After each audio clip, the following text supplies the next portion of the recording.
Hello friends, स्वागत है आपका पढ़ाई लिखाई ज्ञान में। चलिए अब हम लोग अपनी पैसिव वॉइस के वीडियो को और आगे ले चलते हैं। अब हम लोग फ्यूचर इंडेफिनिट टेंस का पैसिव वॉइस देखते हैं। तो हम देखते हैं फ्यूचर इंडेफिनिट टेंस के सबसे पहले अफर्मेटिव सेंटेंस को। तो अफर्मेटिव सेंटेंस में एक्टिव वॉइस की बनावट क्या होती है, तो सबसे पहले उसको देख लेते हैं। तो हम देखते हैं सबसे एक्टिव वॉइस में सबसे पहले हम लोग सब्जेक्ट लिखते हैं, उसके बाद विल या सेल, उसके बाद वर्ब का फर्स्ट फॉर्म, उसके बाद ऑब्जेक्ट, उसके बाद अदर वर्ड लिखते हैं। जरा एक चीज़ हम लोग गौर करेंगे, विल और सेल, इसमें दो जो हेल्पिंग वर्ब है, विल जो है वो सेल का प्रयोग जो है आई और वी के साथ करते हैं, और इसके अलावा जितने भी सब्जेक्ट्स होते हैं, जितने भी कर्ता हैं, उन सब के साथ विल का प्रयोग करते हैं, और सेल का प्रयोग सिर्फ आई और वी के साथ करते हैं।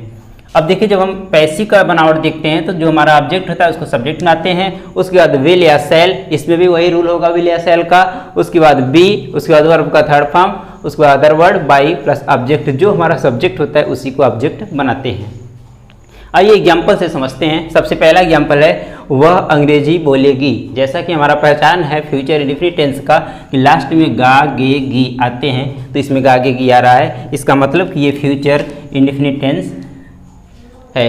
अब देखिए, इसका जब ट्रांसलेट करेंगे तो सबसे पहले एक्टिव वॉइस क्या हो जाएगा, सी के साथ विल का प्रयोग करेंगे, सी विल स्पीक इंग्लिश। देखिए, she will speak English. Passive voice बनाते हैं तो क्या करते हैं, जो हमारा ऑब्जेक्ट होता है वो सब्जेक्ट बनता है, और जो सब्जेक्ट होता है वो ऑब्जेक्ट बनता है।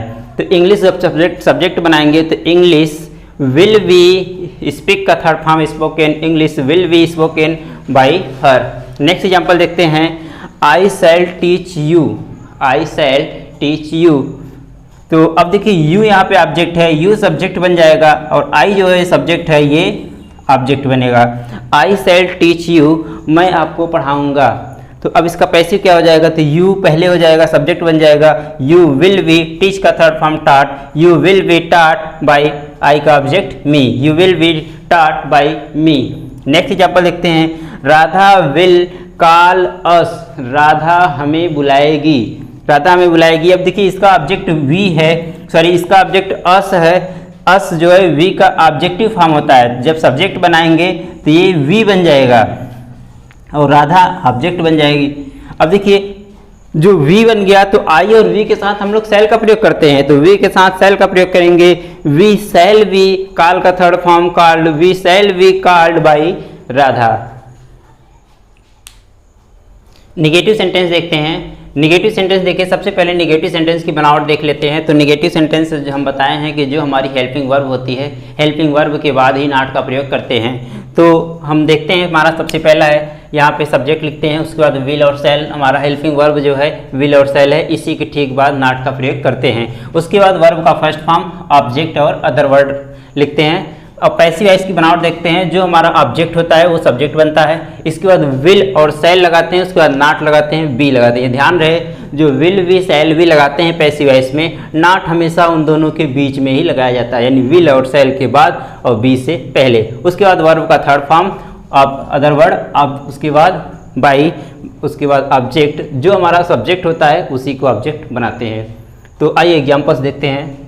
तो सबसे पहला है, you will not drive a car, you will not drive a car, आप कार नहीं चलाएंगे। तो देखिए, इसको पैसिव कैसे बनाएंगे, तो जो हमारा अ कार ऑब्जेक्ट है ये हमारा बनेगा सब्जेक्ट, और यू जो सब्जेक्ट है ये बनेगा ऑब्जेक्ट। तो ये हो जाएगा, अ car will not B, drive का थर्ड फॉर्म होता है ड्रिवेन, अ कार, देखिए नॉट जो है विल और बी के बीच में लगा है, a car will not be driven by you. Next है, the gardener will not water the plants, माली पौधों को पानी नहीं देगा, the gardener will not water the plants. देखिए, जो द प्लांट्स है ये हमारा ऑब्जेक्ट है, ये सब्जेक्ट बनेगा, द प्लांट्स सब्जेक्ट बन जाएगा, द गार्डनर ऑब्जेक्ट बन जाएगा। तो ये क्या हो जाएगा, सबसे पहले हम लिखेंगे the plants will not B, water का थर्ड फॉर्म, देखिए वाटर का हमने बताया है, वाटर के तीन जो मीनिंग्स लिए जाते हैं। वाटर मीन्स पानी होता है, नॉर्मली आप लोग जानते हैं। और जब मुंह में पानी आता है तो उसका मतलब भी वाटर ही वर्ब के रूप में लगाया जाता है। वाटर का मतलब मुंह में पानी आना। और जब माली पौधों को पानी देता है तो ये पानी देने के सेंस में भी वाटर का वर्ब के रूप में प्रयोग किया जाता है। तो यहाँ पे पानी देने का काम हो रहा है तो वाटर एक वर्ब के रूप में है। तो क्या हो जाएगा, the plants will not be watered by the gardener. Interrogative sentence अब देखते हैं। इंट्रोगेटिव सेंटेंस देखते हैं कि इंट्रोगेटिव सेंटेंस जो है दो प्रकार के होते हैं। तो दोनों में एक जो पहला प्रकार का होता है जो क्या से प्रारंभ होता है, और दूसरा जो होता है क्या, क्यों, कब, कैसे, जिसमें बीच में आता है, यानी क्वेश्चन वर्ड से शुरू होता है। तो इन दोनों को हम अलग अलग देख लेते हैं, दोनों के अलग अलग रूल्स के अनुसार। तो सबसे पहले प्रकार का देखते हैं जिसमें क्या से प्रारंभ होता है। तो उसके लिए हम लोग क्या करते हैं, सबसे पहले उसमें जो प्रयुक्त होती है हेल्पिंग वर्ब उसको सबसे पहले लिख देते हैं। यानी कि इसमें विल और शैल को सबसे पहले लिख देंगे, उसके बाद सब्जेक्ट लिखेंगे, उसके बाद नॉट देखिए ऑप्शनल होता है, आता है तो लगाते हैं, नहीं आता है तो नहीं लगाते हैं। उसके बाद वर्ब का first form, object, other word, और लास्ट में क्वेश्चन मार्क जरूर लगाते हैं। इसका हम लोग पैसिव वॉइस देख लेते हैं। तो पैसिव वॉइस में भी हम लोग विल और शैल को सबसे पहले लिखेंगे, उसके बाद सब्जेक्ट जो हमारा ऑब्जेक्ट होता है वही सब्जेक्ट बनता है, उसके बाद नॉट, ये भी ऑप्शनल है, उसके बाद बी वर्ब का third form, other word, by, उसके बाद जो हमारा सब्जेक्ट होता है उसी को ऑब्जेक्ट बनाते हैं, अंत में क्वेश्चन मार्क जरूर लगाते हैं।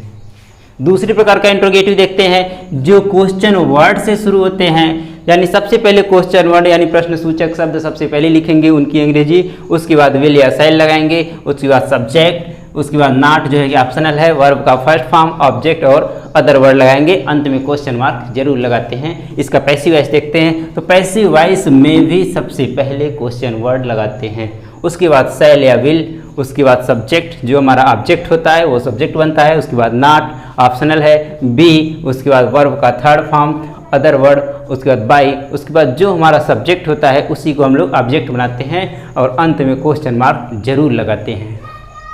आइए एग्जाम्पल से समझते हैं।